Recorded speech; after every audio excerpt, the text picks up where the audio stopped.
এই যে দেখুন যে রান্না বানানো সঙ্গে সঙ্গেই ওনার খেতেও উনি খুব ভালোবাসতেন। যে স্বামীজির একজন ডিসাইপল ছিলেন মিসিস বেটি লেগেট। তো উনি স্বামীজিকে ডেকেছেন রিজলি ম্যানারে থাকতে। তো স্বামীজি গেছেন। এখন দেখুন যে এটা বড় লোকের বাড়ি, তো বড় লোকের বাড়িতে সব কিছু টিপটাপ থাকে, চাকর টাকর থাকে, মানে খেতে যখন বসতে হয়, এই যে খাওয়ার জন্য একটা ড্রেস, স্পেশাল ডিনার জ্যাকেট বলে ওটাকে, ওই সব পরে আসতে হয়। আর তারপর একসঙ্গে খাওয়া স্টার্ট হবে, একসঙ্গে সবাই স্টপ করবে, একসঙ্গে উঠবে, মানে একটা একটা কোরিওগ্রাফির মতন থাকবে।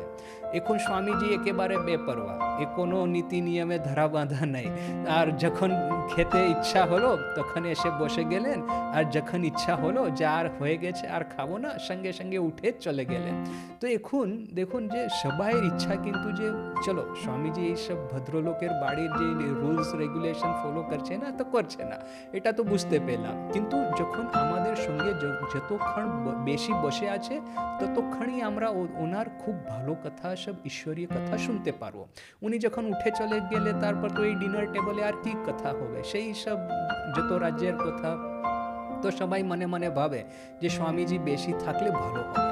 এইখানে যে বেটি লেগেট উনি ছিলেন হোস্টেস, উনি বুঝতে পারছেন যে সবাইয়ের ইচ্ছা স্বামীজি বসে থাকবে।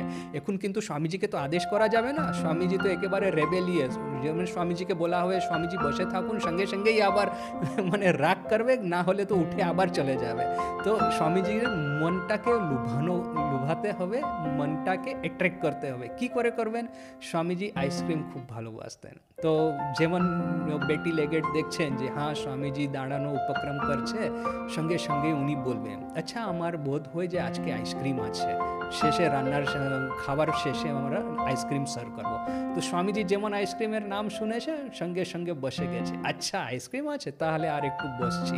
তারপর স্বামীজিকে চকলেট আইসক্রিম খুব ভালোবাসতেন, বলতেন যে আমি চকলেট, সেই জন্য আমি চকলেট আইসক্রিম খেতে ভালোবাসি। কেন? যে ওনার বর্ণাটা একটু শ্যাম ছিল, তো ব্রাউন, তো ব্রাউন এটা চকলেটের কালার, তো স্বামীজির কালারও চকলেটের মতন। আর স্বামীজি বলছে সেই জন্য আমি চকলেট আইসক্রিম খেতে খুব ভালোবাসি।